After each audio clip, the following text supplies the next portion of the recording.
लड़के को पेड़ से बांधा, सिर पर नारियल उसने दे मारा, सिंदूर लगाया, फिर चाकू आंख में डालकर। नमस्कार दोस्तों, स्वागत है आप सभी का एक बार फिर से। उत्तर प्रदेश अलीगढ़ से बड़ी वारदात निकलकर सामने आ रही है, जहां पर एक लड़का जो कि दिल्ली में कंपनी में जॉब किया करता था, आज की बात है कि वह अपने घर पर आया हुआ था। उसी समय की बात थी कि अपने माता पिता के हाथ का खाना खाता है और रात के समय में सो जाता है। रात के करीबन 2 बजे हुए थे। उसी समय पर उसे लघु शका यानी कि पेशाब करने के लिए बाहर जाना था। इस वजह से वह उठता है और बाहर चला जाता है। जिस समय पर वह बाहर, कुछ आदमी खेत की तरफ से आते हैं। इनकी संख्या करीबन 5 से 6 के करीब बताई जा रही है। लड़के ने देखा कि इसमें एक बाबा की वेशभूषा में नजर आ रहा था, जिसके चलते वह तुरंत ही भागे। उसके पास में आते हैं और लड़के को दबोच लिया जाता है। उसके मुंह पर रुमाल लगाया जाता है, जिसके चलते वह बेहोश हो जाता है। उसके बाद में लड़के को कुछ पता नहीं।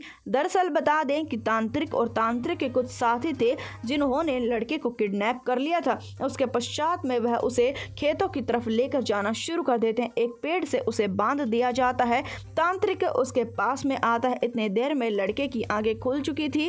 वह लड़के को बताना शुरू कर देता है कि हम तुम्हारी बलि चढ़ाना चाहते हैं। उसके बाद में वह उस लड़के के सिर पर नारियल दे मारता है। बात यहाँ खत्म नहीं होती है। उसके शरीर पर लगा दिया जाता है सिंदूर और वह चाकू उठा लेता है। जिस समय पर वह चाकू से उसकी बलि देने वाला था, उसी समय पर लड़का चीखना चिल्लाना शुरू कर देता है। तांत्रिक उसे रुक जाने के लिए कहता है और कहता है कि अगर चीखोगे तो तुम्हारी काफी निर्मम तरीके से हत्या की जाएगी। चीखने चिल्लाने की कोई भी जरूरत नहीं है। पर लड़का मानने को तैयार नहीं था। काफी ज्यादा चीखे जा रहा था। उसके चीखने चिल्लाने की आवाज जब उसके माता पिता को सुनाई देती है, जो कि घर में मौजूद थे। दरअसल बता दें कि लड़के का घर खेतों के अंदर ही बताया जा रहा है। उनकी आंखें खुल जाती हैं। पिता अपने बेटे की आवाज को पहचान चुका था। खेतों की तरफ वह भागता है। इधर तांत्रिक उसकी बलि देने से पहले एक और काम करने लगता है। दरअसल बता दें कि तांत्रिक उसके जिंदा की आंखें निकालना चाहता था।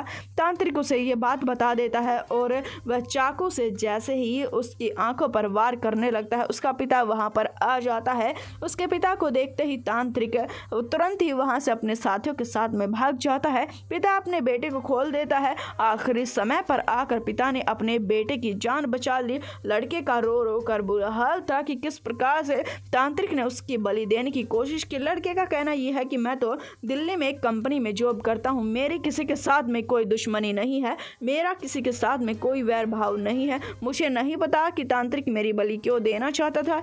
हालांकि पुलिस अब तांत्रिक को ढूंढने का प्रयास कर रही है। इस वारदात को जितना हो सके उतना शेयर कर दे, चैनल को सब्सक्राइब कर दे। हम आपसे मिलेंगे एक बार फिर से। धन्यवाद।